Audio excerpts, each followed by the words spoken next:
temperature may have fallen, but not the diversity of species.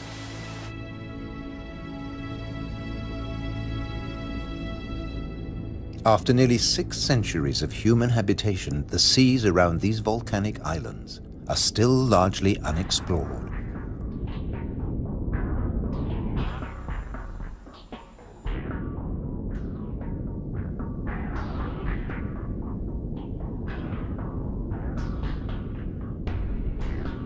This is the world of the anglerfish.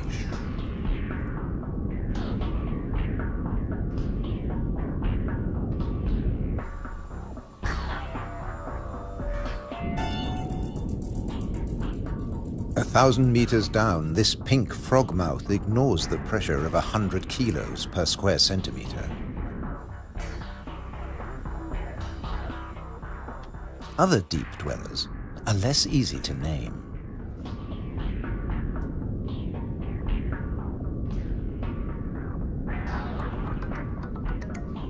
In the darkness, it's easy to underestimate your prey. It has to fit into your stomach.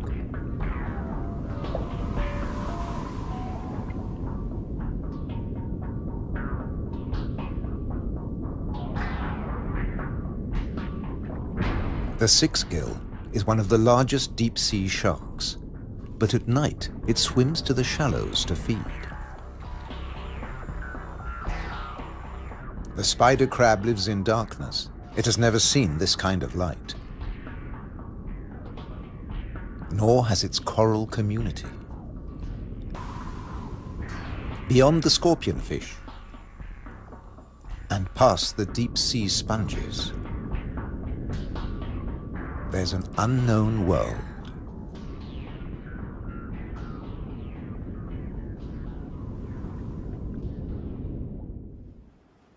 Imagine the Atlantic between Europe and America 8 million years ago. Pressure along the mid-Atlantic ridge forces the continental plates apart. Volcanoes pierce the surface on both the Eurasian and the American side. The Azores.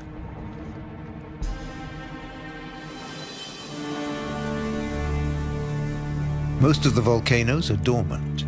Water, not lava, fills their craters.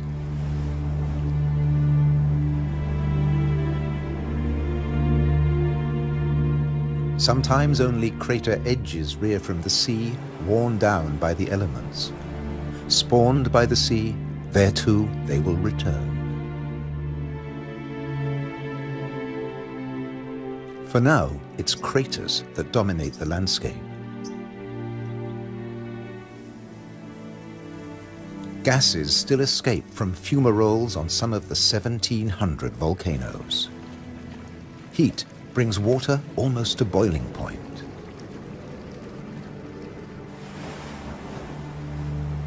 A massive eruption hit Fayal Island 60 years ago.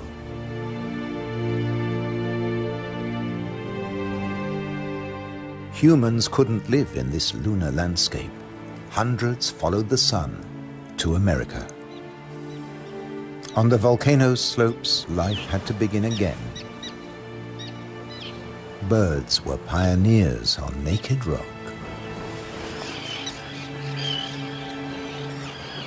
Wind and birds still bring seeds from over the sea. Some come floating in.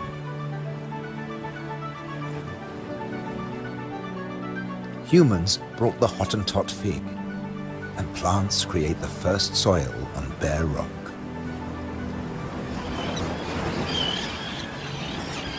An active volcano will destroy life. Dormant or extinct, it can create it, above and below the water. The underwater cliffs of Formigas are the summit of a volcano. Overall, the waters of Europe's wild islands are home to more than 1,500 species. This is the spiny starfish.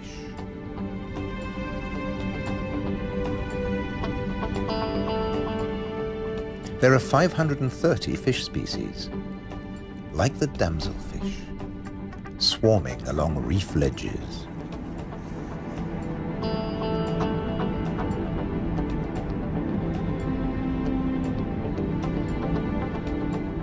The grouper is a formidable loner. Its giant maws scare off intruders.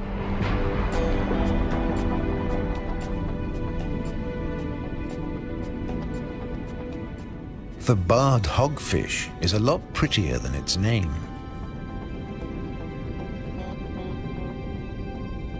It's a protogynous hermaphrodite like its cousin, the grouper. It starts off female until it reaches a certain length. Then it becomes a male, aggressively defending its territory.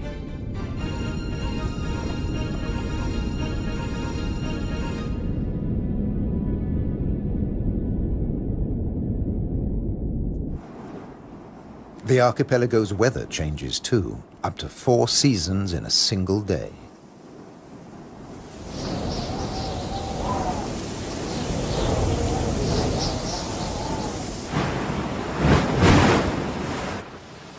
And when the winds blow above, down below, no one is safe. The storm surge tears into the sea floor. But turbulence won't deter European eels from their prey. They're adaptable, living equally happily in salt and in fresh water.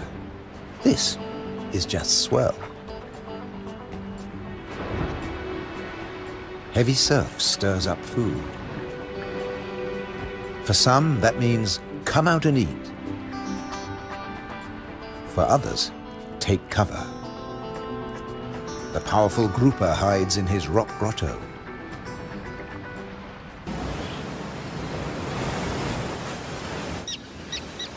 In churning waters, it's tough to spot your prey. But the common terns have no choice. The first chicks have hatched, and they're waiting to be fed.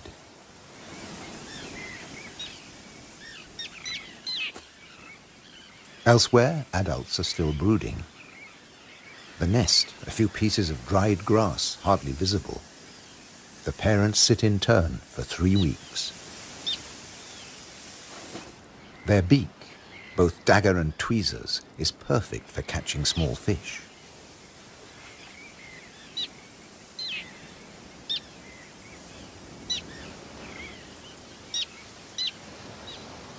"3,000 pairs breed here.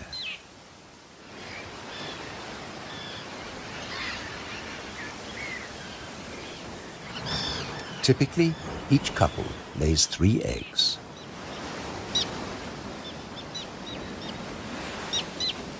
The chicks are fed for 4 weeks, till they can fly as well as their parents.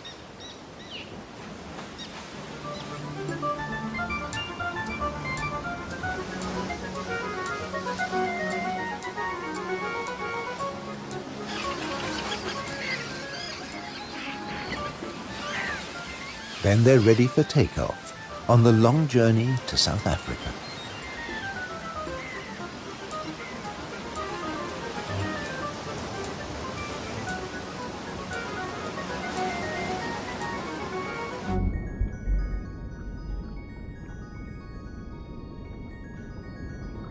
Under the water, survival can depend on staying still, very still, like a wide-eyed flounder.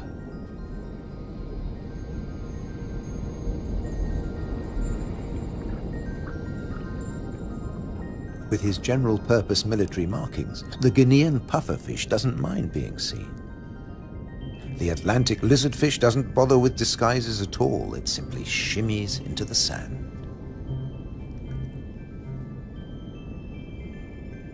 This may fool both its prey and its predators.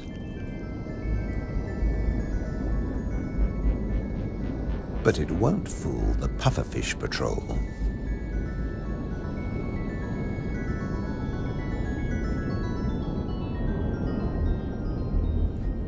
The shamefaced crab folds its pincers to protect its gills and digs itself in.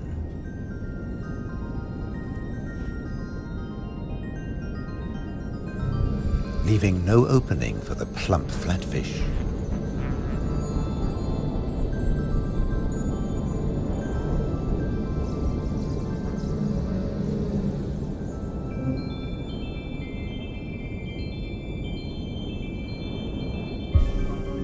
Bye. A starfish flees at top speed from a marauding snail.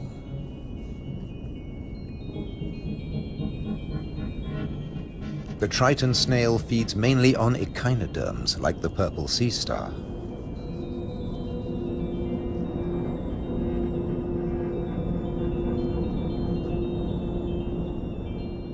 It's no big deal for an octopus. No pickings for it here.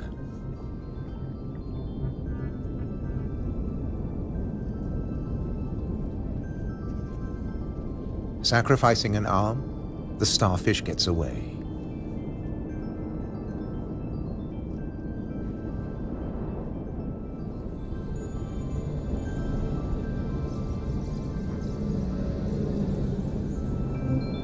It's escaped with its life, and the limb will grow again.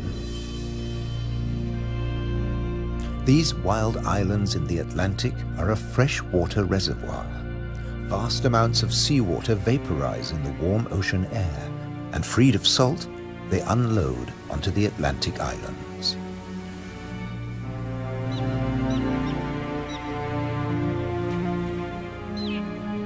The common tern flies between two worlds, fishing in the sea and in the lakes.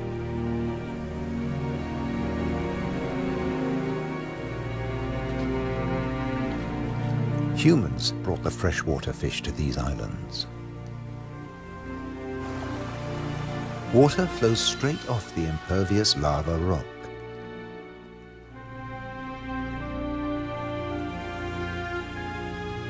But peat moss sucks up huge quantities of water like a sponge, taking it in through every surface. Deprived of oxygen, the dead parts of the moss never rot. The extremities keep on growing, and the moss colonizes more and more of the bare rock.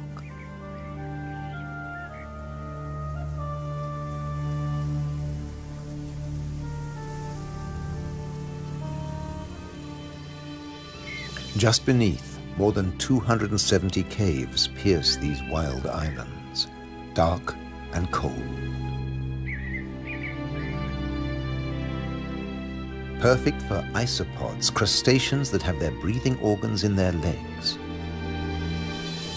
Or for cyanobacteria, a life form that has existed for nearly 4 billion years. Cooling lava drops create amazing shapes. Shark's teeth. It's a hollow, secret world, just waiting to be filled. Past the undersea threshold of the Azores, it's permanent night. Perfect for a nocturnal common stingray.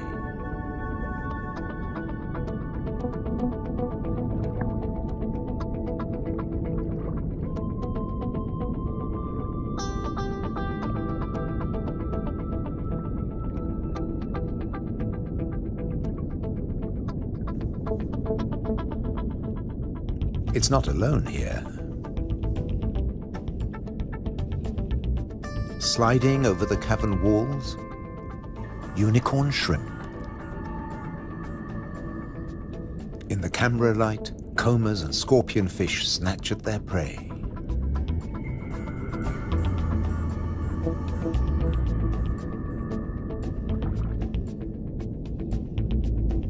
The brown moray eel is cleaning up on the cavern floor. The shrimps come up from deeper waters to spend the winter. For some, it's a short winter. The females packed with blue eggs are especially sought after.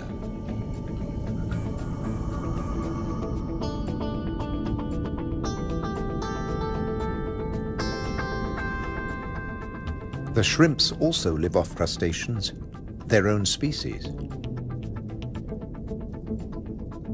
What's left of the moray eel's dinner?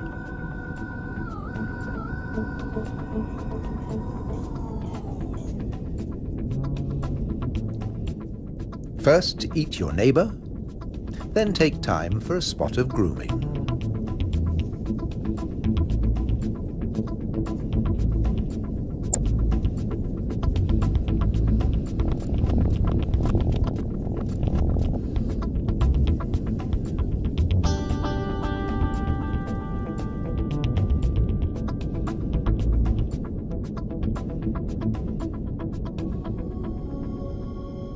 Nearby, on the rocks, an octopus with a human face reaches out.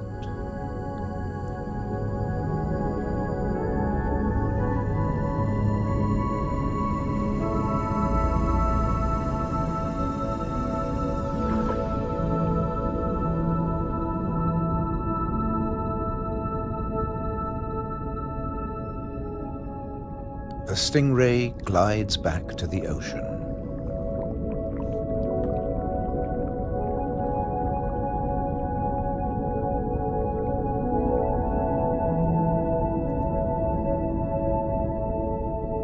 Passing the hundreds of bristleworms growing in front of the cavern.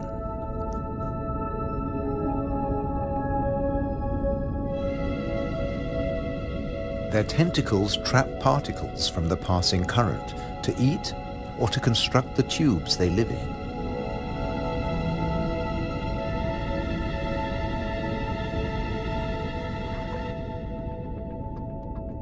Deeper down is a mysterious place, a rare sight in the Azores, a garden of soft corals. They don't make chalk exoskeletons like their tropical cousins.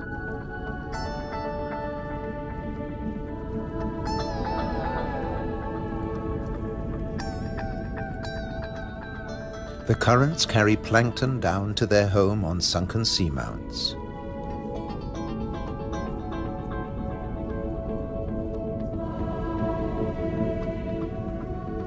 The venomous buried anemone is active only at night. During the day, it contracts. Once, scientists couldn't agree whether corals were plants or animals, so they called them anthozoa, flower animals.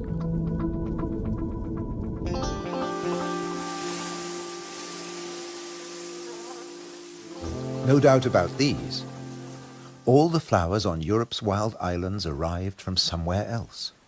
Hydrangeas came from Asia. Natural boundaries between fields. They're a symbol of the Azores.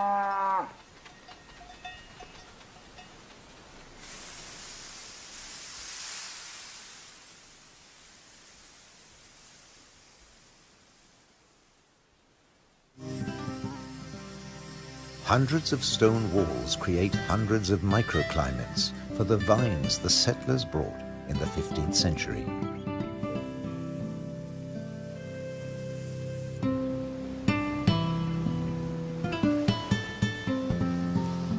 "400 years later, the vineyards were abandoned as islanders left for America.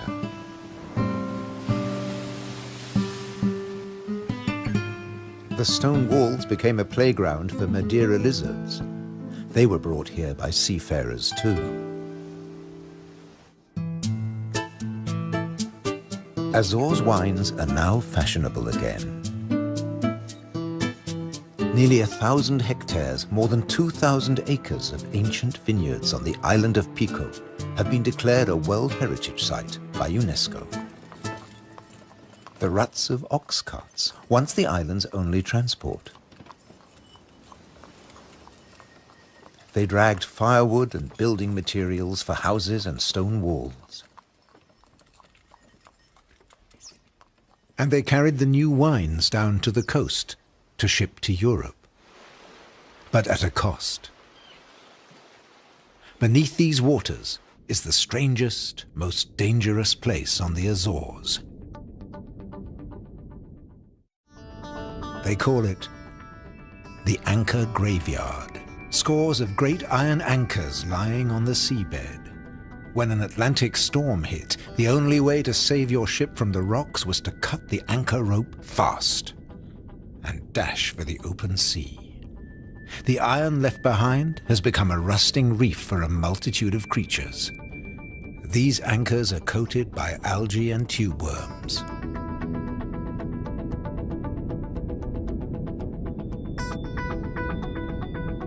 A shark's outline protects hiding fish. The grim-looking sea robin feels its way. The 3 front spines of its pectoral fins have their own receptor cells for finding food. The Mediterranean more's mouth is mournful, but it's miming the call of the sea robin's swim bladders. A common octopus discreetly searches for food. It will fit in anywhere.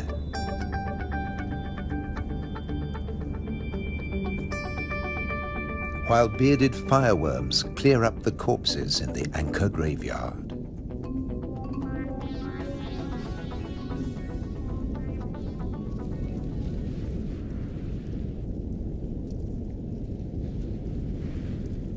They are the mobile relatives of the immobile tube worms.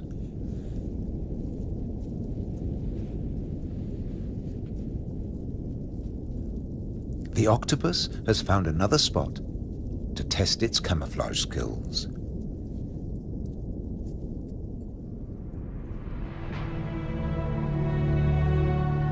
Above water too, human presence is everywhere, even in the craters.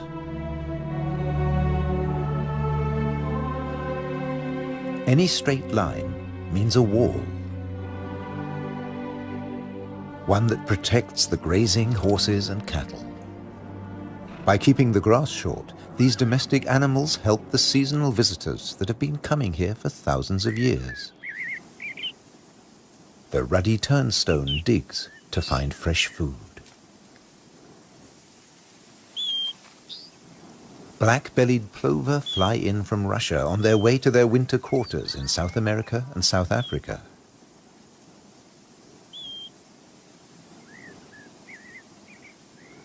The ruddy turnstone drops in from the Arctic.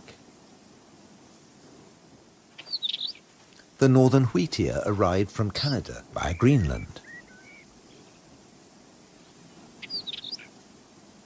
The American pipit drifted in from North America. The blackbird? Well, it's here all year round. It's an endemic variety. The male is darker and glossier than its mainland cousin. Birds have to transport their own weight. A little body can be a big advantage on a long journey.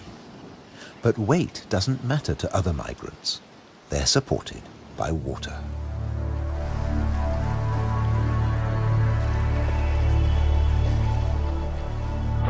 Humpback whales migrate between the Arctic and the tropics.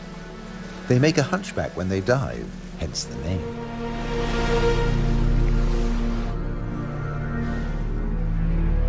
A pod of fin whales, the blue whale's closest relatives. The two species can interbreed. They swim back and forth between Arctic and subtropical waters.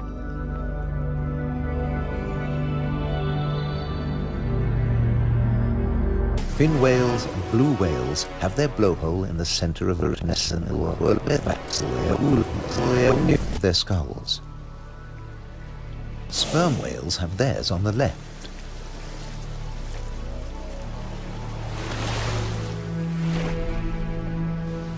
Baleen whales spend long periods sieving krill and plankton from the waters of the Azores.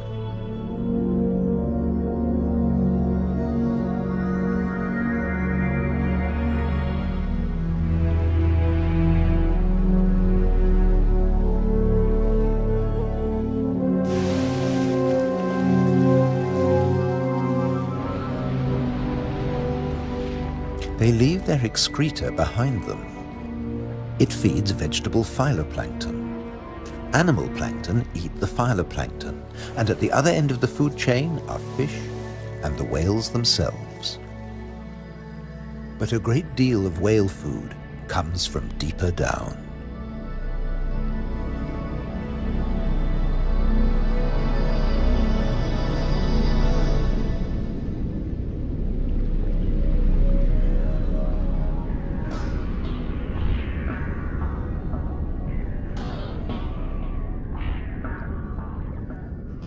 Meanwhile, not all the creatures of the eternal darkness are permanently banished to the depths.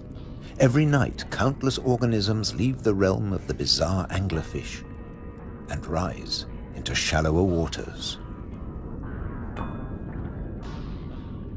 colossal amounts of krill join them on the upward journey.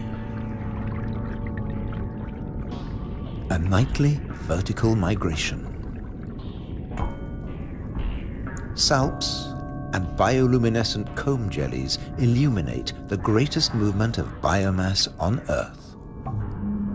All here to harvest the vegetable plankton, or get eaten themselves. This innocent-looking blob is anything but.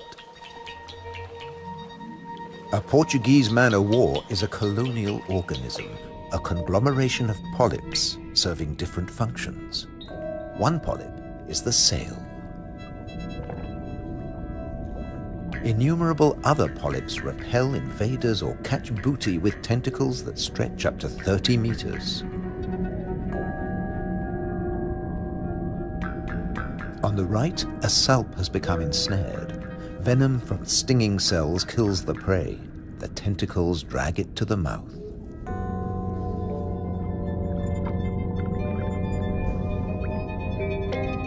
Salps are tunicates or sea squirts, more closely related to us than to jellyfish. Delicate bands of muscle rhythmically contract, pumping water through the salp's body, filtering its food.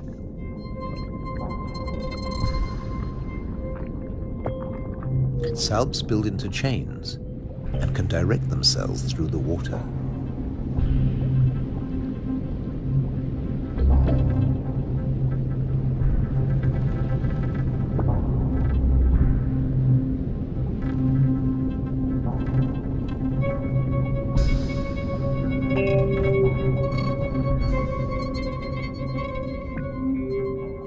A chain can be up to a meter or longer.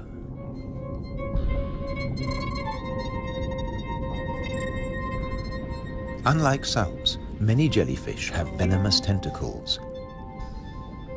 But they too have predators. They're one of the favorite foods of loggerhead sea turtles.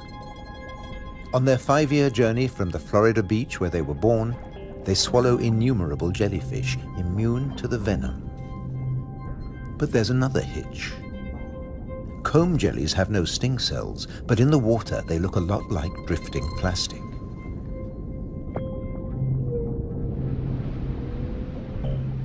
And that's the problem. The turtles try to eat plastic, and it kills them.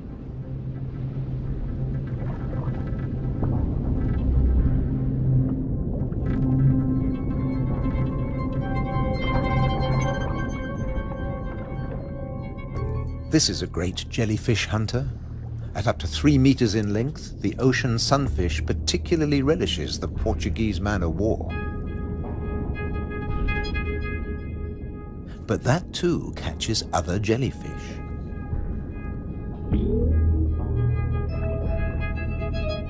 The sunfish can dive. This heaviest of all bony fish tears its prey apart in the depths.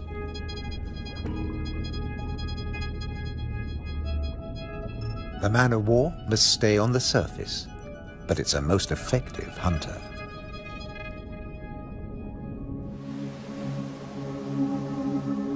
The Cory's shearwater also has a successful strategy, at least in its familiar world.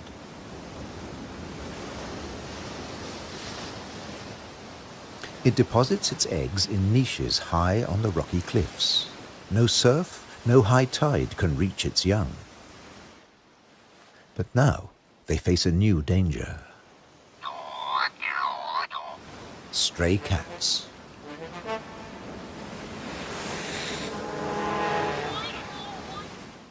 The female shearwater laid a single egg in May. Pity there's only one. Looks like a bad strategy now. They can't adapt to an unwanted gift brought by humans.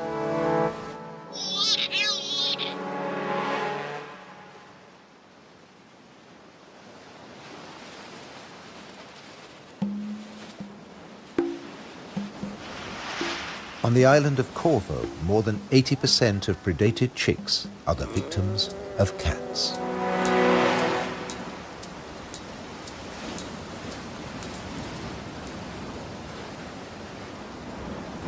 There's nothing the adult birds can do. They spend the whole day out over the sea.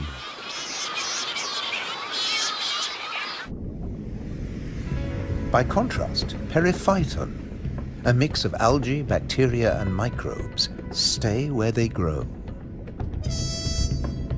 ruled by time and tide.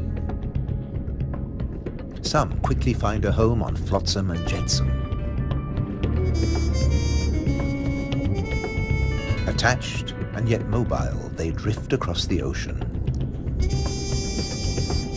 Goose barnacles fix onto hard surfaces. Their cirri grasp plankton from the water.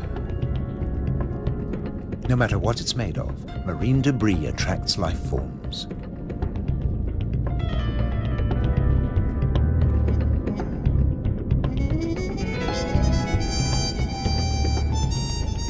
One of the ocean's fastest swimmers likes to stay close to flotsam, the mahi-mahi.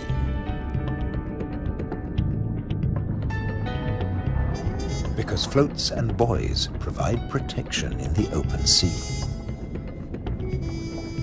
Some species may have survived ocean transfer as passengers on floating debris.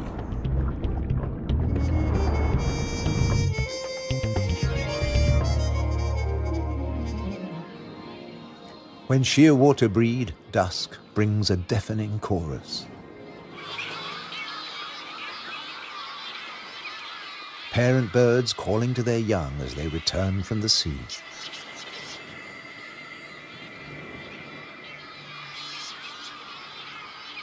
The birds recognize each other's cries. 75% of all the world's shearwaters breed in gigantic colonies on the Azores.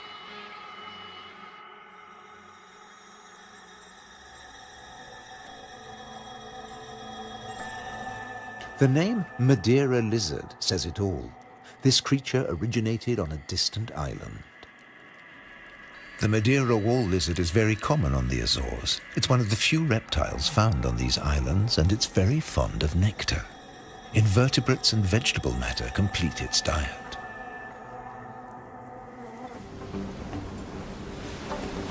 Just across the bay is the domain of a giant. This is the whale shark. The world's biggest fish. That's what 12 meters of muscle and cartilage say about the whale shark. Like mobula rays, it's mainly a plankton eater, but also eats crustaceans and small fish.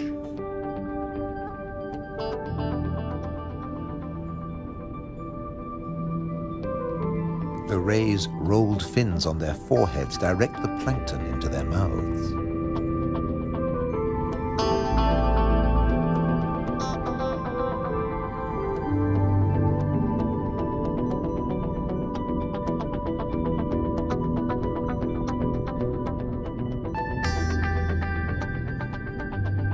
Mobula rays are part of the manta ray family. They cruise in small groups, shadowed by fish using them as cover and picking up their leftovers. Flying in slow motion, the rays dance through the ocean, round the volcanoes.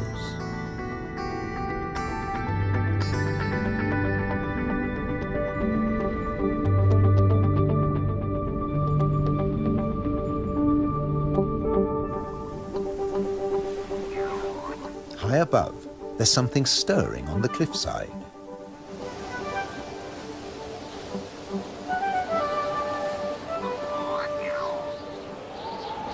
A Cory's shearwater leaves the nest niche for the first time. He doesn't know a thing about flying, but his parents have stopped feeding him.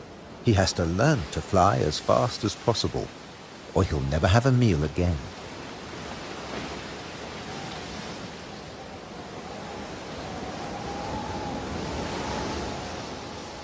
He needs a takeoff point with a fair wind.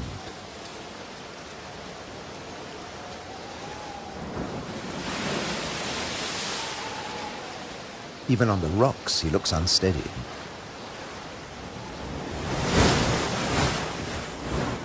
A fellow shearwater learns the difference between flying and falling.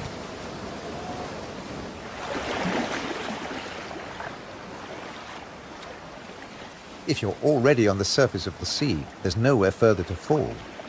But getting aloft is even more difficult.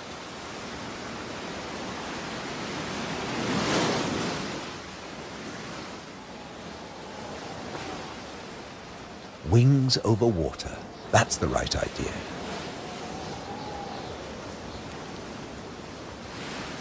Taking off from the sea in a side wind?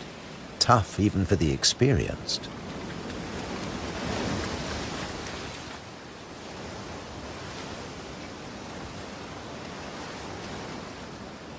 It's now or never. Pluck up your courage. Embrace the wind and off to South America.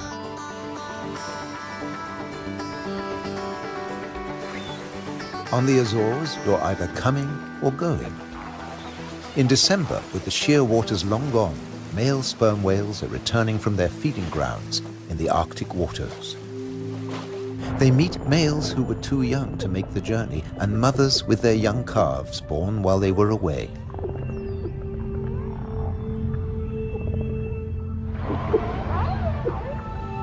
While the mother dives for food, her calf stays on the surface.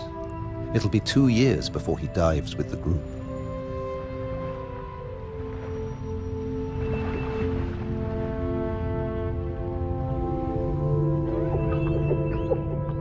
The whales will seek giant squid at a depth of 1,000 meters. At 18 meters and weighing in at 50 tons, sperm whales are the world's biggest toothed whales.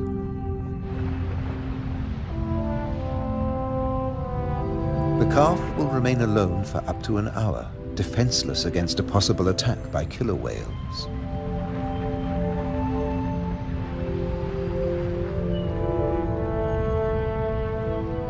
Finally, the group return from the deep.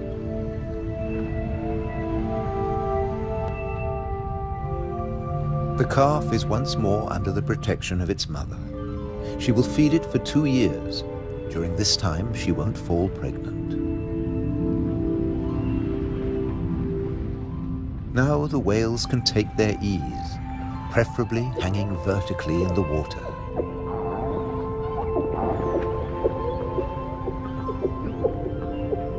Someday the calf will join the long migration to the Arctic, before returning to Europe's wild islands,